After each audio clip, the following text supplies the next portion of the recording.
नमस्कार दोस्तों, मैं डॉक्टर कमलेश कुमार मौर्य, पहलवान गुरुदीन विधि महाविद्यालय पनारी ललितपुर के विधि विभाग का विभागाध्यक्ष आज पुनः आप लोगों के समक्ष एक नए वीडियो के साथ उपस्थित हूँ।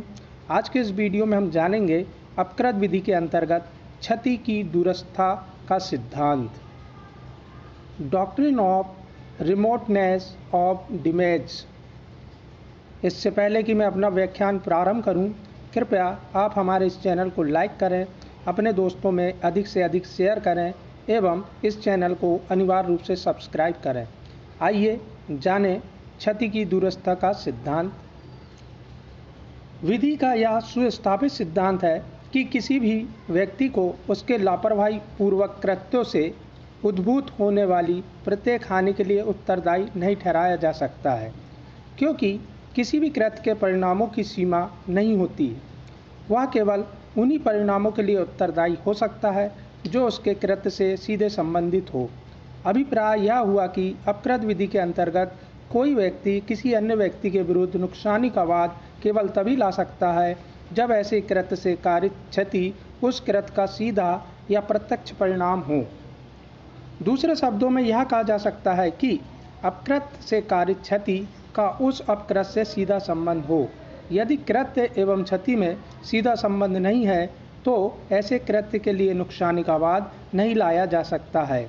इसे ही क्षति की दूरस्थता का सिद्धांत, doctrine of remoteness of damage कहते हैं। यह सिद्धांत इस सूत्र पर आधारित है, इन जूरे नॉन रिमोटा काउजा सेड प्रॉक्सिमा स्पेक्ट्रेट, अर्थात विधि में किसी घटना के तात्कालिक कारणों पर विचार किया जाता है, दूरवर्ती कारणों पर नहीं। इस सिद्धांत को एक उदाहरण से और अधिक स्पष्ट किया जा सकता है। यह उदाहरण हॉब्स बनाम L&S railway company 1875 LR 107 QB 111 के मामले से जुड़ा है। इसमें वादी ने एक स्थान विशेष पर जाने के लिए अपने परिजनों के लिए रेल टिकट खरीदी। कुलियों या रेल कर्मियों की गलती से वे एक गलत गाड़ी में चढ़ गए, जिनसे वे गंतव्य स्थान पर नहीं पहुंच सके और उन्हें किसी अन्य स्थान पर उतरना पड़ा। उस स्थान पर उन्हें ना तो ठहरने की सुविधा मिली और ना ही वाहन की सुविधा। परिणाम स्वरूप उन्हें करीब 4 मील पैदल चलकर अपने गंतव्य स्थान पर आना पड़ा। इससे वादी की पत्नी बीमार हो गई, जिसकी चिकित्सा पर कुछ धन व्यय करना पड़ा। वादी ने प्रतिवादी के विरुद्ध नुकसानी का वाद दायर किया। यह वाद वादी व परिजनों को हुई असुविधा एवं वादी की पत्नी की बीमारी पर आधारित था। न्यायालय ने असुविधा के तर्क को तो स्वीकार कर लिया, लेकिन बीमारी के तर्क को नकार दिया। न्यायालय ने कहा कि वादी व उसके परिजनों को हुई असुविधा प्रतिवादी के कृत्यों का सीधा प्रत्यक्ष परिणाम थी, लेकिन बीमारी का नहीं। बीमारी प्रतिवादी के कृत्य का दूरस्थ परिणाम थी, क्योंकि पैदल चलने से कोई व्यक्ति बीमार पड़ जाए यह आवश्यक नहीं है। फिर भी इस बात का पूर्वानुमान भी नहीं लगाया जा सकता कि कोई व्यक्ति पैदल चलने से बीमार ही पड़ जाएगा। ऐसा ही एक और मामला म्युनिसिपल बोर्ड खेड़ी बनाम राम भरोसे AIR 1961 इलाहाबाद 430 का है। इसमें राम भरोसे ने म्युनिसिपल बोर्ड पर आरोप लगाया कि उसके द्वारा सरदार तेज सिंह को उसके मकान के पास चक्की लगाने की अनुज्ञप्ति दिए जाने से उसके मकान को भारी क्षति पहुंची है, इसलिए वह बोर्ड से क्षतिपूर्ति पाने का हकदार है। इलाहाबाद उच्च न्यायालय ने यह कहते हुए वादी को नुकसानी पाने का हकदार नहीं माना कि वादी के मकान को कारित क्षति म्युनिसिपल बोर्ड द्वारा प्रदत्त अनुज्ञप्ति का सीधा परिणाम नहीं थी, क्योंकि चक्की तेज सिंह चलाता था, बोर्ड नहीं। इस प्रकार इन दोनों मामलों में क्षति की दूरस्थता का सिद्धांत स्पष्ट हो जाता है।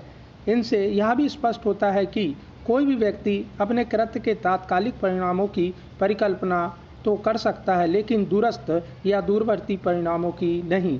यही कारण है कि किसी व्यक्ति का दायित्व केवल उसी कृत्य के लिए होता है जिसका क्षति से सीधा संबंध या प्रत्यक्ष संबंध है। इस संबंध में भी दो महत्वपूर्ण सूत्र हैं। पहला, क्षति का वास्तविक कारक कॉजेंस तथा सेकंड, क्षति का परिकल्पित अर्थात दूरस्थ कारण कॉजा सिने क्वा। किसी भी व्यक्ति को उसके कृत्य के लिए तभी उत्तरदायी ठहराया जा सकता है जब वह कृत्य क्षति का वास्तविक कारक रहा हो। किसी व्यक्ति को उसके ऐसे कृत्य के लिए उत्तरदायी नहीं ठहराया जा सकता जो यदि नहीं किया जाता तो घटना घटित नहीं होती। इसे हम एक उदाहरण द्वारा स्पष्ट कर सकते हैं। ए बी को एक ऐसे गड्ढे में धक्का देता है जिसमें सी द्वारा कभी पत्थर डाला गया था। बी को गड्ढे में गिरने से चोटें आ जाती है। बी ए एवं सी के विरुद्ध नुकसानी के वाद लाता है। बी का नुकसानी के बाद ए के विरुद्ध तो संधारण होगा, लेकिन सी के विरुद्ध नहीं, क्योंकि ए के कृत्य का बी की चोटों से सीधा संबंध है, लेकिन सी के गड्ढे में पत्थर डालने में नहीं। सी ने गड्ढे में पत्थर डालते समय कभी यह सोचा भी नहीं था कि इसमें कभी किसी व्यक्ति को धक्का दिया जा सकेगा। दूरस्थता की कटौती, टेस्ट ऑफ रिमोटनेस के विषय में समझने का प्रयास करते हैं। दूरस्थता अर्थात दूरवर्तीता की कसौटी के दो मुख्य बिंदु या सिद्धांत हैं। पहला, सीधा या प्रत्यक्ष परिणाम की कसौटी। दूसरा, युक्ति युक्त पूर्वानुमान की कसौटी। सीधे या प्रत्यक्ष परिणाम की कसौटी। दूरस्थता के सिद्धांत की पहली कसौटी सीधे या प्रत्यक्ष परिणाम की कसौटी है। इसके अनुसार क्षति किसी अपकृत का सीधा या प्रत्यक्ष परिणाम होती है। इसमें प्रतिवादी उन समस्त क्षतियों के लिए नुकसानी का संदाय करने हेतु उत्तरदायी होता है जो उसके अपकृत का प्रत्यक्ष या सीधा परिणाम होती है। इसमें युक्ति युक्त पूर्वानुमान का कोई महत्व नहीं है। इसी तारतम्य में हम आगे एक केस देखेंगे, री पेल्मिस का मामला। इस मामले में प्रतिवादी ने वादी के जहाज को पेट्रोल टीन ढोने के लिए किराए पर लिया था। परिवहन के दौरान पेट्रोल के कुछ टीनों में से पेट्रोल निकलने लगा और जहाज के कमरे में पेट्रोल की भाप भर गई। एक बंदरगाह पर जब प्रतिवादी के सेवक जहाज पर कुछ सामान लाद रहे थे, तब उनकी असावधानी के कारण एक लकड़ी का तख्त जहाज के उस कमरे में जा गिरा, जिससे चिंगारी पैदा हुई और पेट्रोल ने आग पकड़ ली। आग से पूरा जहाज जलकर नष्ट हो गया। वादी ने प्रतिवादी के विरुद्ध क्षतिपूर्ति का वाद संस्थित किया। न्यायालय ने वादी का वाद स्वीकार करते हुए कहा कि वादी को कारित क्षति प्रतिवादी के सेवकों की असावधानी या लापरवाही का सीधा परिणाम थी। यदि प्रतिवादी के सेवक सावधानी बरतते तो जहाज नष्ट होने से बच सकता था। न्यायालय ने युक्ति युक्त पूर्वानुमान की इस कसौटी को स्वीकार नहीं किया कि प्रतिवादी के सेवकों के कृत्य से एक सामान्य प्रज्ञावान व्यक्ति यह अनुमान नहीं लगा सकता था कि वादी को इस प्रकार की क्षति हो सकती है। इसी के आगे हम एक और केस देखेंगे, स्मिथ बनाम London and south western railway company 1870 LR 6 CP 14 का एक और महत्वपूर्ण मामला है जो क्षति के प्रत्यक्ष परिणाम की कसौटी का समर्थन करता है। इसे प्रत्यक्ष परिणाम की कसौटी का प्रतिपादन करने वाला पहला मामला माना जाता है। इसमें प्रतिवादी कंपनी के सेवकों ने रेलवे लाइन के किनारे की घास को काटकर लाइन के किनारे ही छोड़ दिया था। परिणाम स्वरूप रेल के इंजन में आग की चिंगारी गिरने से उस घास में आग लग गई और वह 200 गज की दूरी पर अवस्थित वादी के कॉटन तक फैल गई। वादी ने प्रतिवादी के विरुद्ध नुकसानी का वाद दायर किया। न्यायालय ने प्रतिवादी रेलवे कंपनी के सेवकों की उपेक्षा मानते हुए उसे नुकसानी के लिए उत्तरदायी ठहराया। न्यायालय ने कहा कि यद्यपि इस कृत्य से वादी के फंटीज में आग लग जाने का पूर्वानुमान नहीं किया जा सकता था, लेकिन वह क्षति उस कृत्य का प्रत्यक्ष परिणाम थी। इसी के आगे एक और केस देखेंगे। लिस्बोच ड्रेजर बनाम एडिशन 1933 AC 149 के मामले में एडियन के उपेक्षापूर्ण कृत्य से लिस्बोच ड्रेजर डूब गया था। लिस्बोच के मालिकों ने अगले दावे में ड्रेजर के मूल्य और उसके डूबने के दिन से नए ड्रेजर खरीदने के दिन तक की राशि का क्लेम किया। लॉर्ड सभा ने अपने निर्णय में पहले अनुतोष को तो स्वीकार कर लिया, लेकिन दूसरे को अस्वीकार किया। न्यायालय ने कहा कि वादी एक लंबे समय तक ड्रेजर नहीं खरीद पाया। इसका कारण उसकी निर्धनता थी, जो क्षति का अत्यंत दूरस्थ परिणाम है। लेकिन ड्रेजर जाने से वादी का उत्पादन एकदम रुक गया था, जो क्षति का प्रत्यक्ष एवं निकटतम परिणाम है। इस प्रकार उपरोक्त सभी मामलों में सीधे या प्रत्यक्ष परिणाम की कसौटी का समर्थन किया गया है। इसके पश्चात हम देखेंगे युक्ति युक्त पूर्वानुमान की कसौटी। दूरस्थता के सिद्धांत की दूसरी कसौटी युक्ति युक्त पूर्वानुमान की कसौटी है। इसके अनुसार यदि किसी अपकृतपूर्ण कार्य से कारित क्षति इस प्रकार की है कि एक सामान्य प्रज्ञावान अर्थात विवेकशील व्यक्ति उसका पूर्वानुमान कर सकता था, तो ऐसी क्षति को दूरस्थ नहीं माना जाएगा और प्रतिवादी ऐसी क्षति के लिए नुकसान का संदाय करने हेतु उत्तरदायी होगा। लेकिन यदि कोई क्षति ऐसी है जिसका पूर्वानुमान नहीं किया जा सकता था, तो उसके लिए प्रतिवादी उत्तरदायी नहीं होगा। इसी के आगे हम देखेंगे बेगन माउंट का मामला। बेगन माउंट का मामला अर्थात ओवरसीज टैंकशिप यूके लिमिटेड बनाम मोटर्स डाक and engineering company limited 1961 SC 368 का मामला युक्ति युक्त पूर्वानुमान के सिद्धांत का समर्थन करने वाला एक महत्वपूर्ण मामला है। इस मामले में री पैल्मिस के सिद्धांत में प्रतिपादित प्रत्यक्ष परिणाम की कसौटी के सिद्धांत को नकार दिया गया।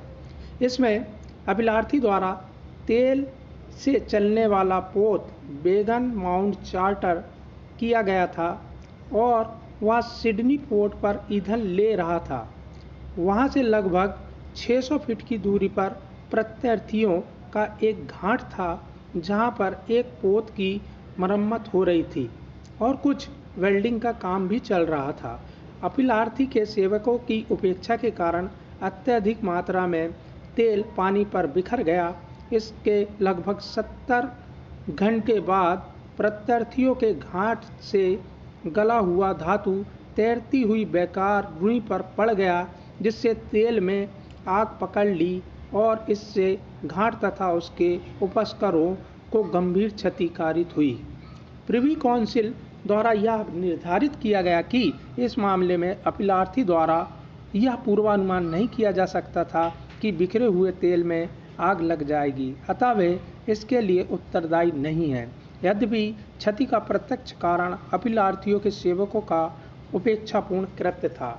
इस प्रकार सन 1960 तक चला आ रहा दूरस्थता के प्रत्यक्ष परिणाम की कसौटी का सिद्धांत सन 1961 में बेगन माउंट के मामले में अस्वीकार कर दिया गया, जिसका अनुसरण आज तक किया जा रहा है।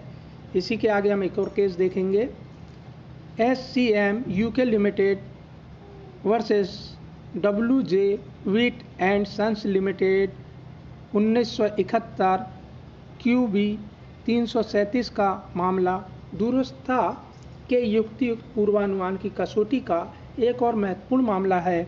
इसमें प्रतिवादी के सेवकों ने लापरवाही या उपेक्षा से विद्युत परिषद के एक विद्युत केबल को क्षति कारित की थी, जिसके कारण वादी की फैक्ट्री में विद्युत सप्लाई कुछ समय के लिए बंद हो गई। विद्युत सप्लाई न मिलने के कारण पिघलाया जाता हुआ धातु मशीन पर ही जम गया, जिसके टुकड़ा टुकड़ा कर निकाला गया। इन सब से वादी को काफ़ी क्षति हुई, उसका उत्पादन कार्य भी रुक गया। न्यायालय ने कहा कि विद्युत सप्लाई बंद हो जाने से वादी की मशीनों को कार्य क्षति एवं उत्पादन में आई रुकावट से कार्य क्षति के लिए प्रतिवादी उत्तरदायी है, लेकिन विद्युत सप्लाई न होने से मशीन न चलने के कारण कार्य क्षति के लिए प्रतिवादी उत्तरदायी नहीं है, क्योंकि उसका पूर्वानुमान नहीं किया जा सकता था। इसी के आगे एक और केस है। वीरन बनाम कृष्णमूर्ति AIR 1966 केरल 172 के मामले में एक भारतीय मामले में भी यही युक्ति युक्त पूर्वानुमान की कसौटी के सिद्धांत को मान लिया गया। इसमें एक विद्यालय के कुछ बच्चे सड़क पार करने के लिए इकट्ठे हुए थे। वहाँ एक बस आ रही थी और उसी बस के पीछे प्रतिवादी की एक लॉरी थी। बस के गुजरने के तुरंत बाद बच्चे सड़क पार करने लगे, तभी एक बच्चा लॉरी से टकराकर दुर्घटनाग्रस्त हो गया। न्यायालय ने प्रतिवादी को उत्तरदायी ठहराते हुए कहा कि इस कृत्य से क्षति का पूर्वानुमान भली भांति किया जा सकता है। इसी के आगे एक और केस। आलोक बनाम गुरु प्रसाद AIR 1963 उड़ीसा 21 के मामले में वादी एवं प्रतिवादी की भूमि एक दूसरे से लगी हुई थी। मानसून के समय प्रतिवादी ने अपनी भूमि में बिना किसी बांध के एक तालाब बनाया और उसकी मिट्टी को चारों ओर जमा कर दिया। उन दिनों अत्यधिक बारिश होने से वह मिट्टी वादी की भूमि में फैल गई, जिससे वादी की फसलों को भारी क्षति कारित हुई।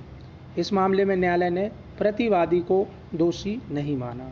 आई होप यह वीडियो आपको बहुत पसंद आया होगा। धन्यवाद।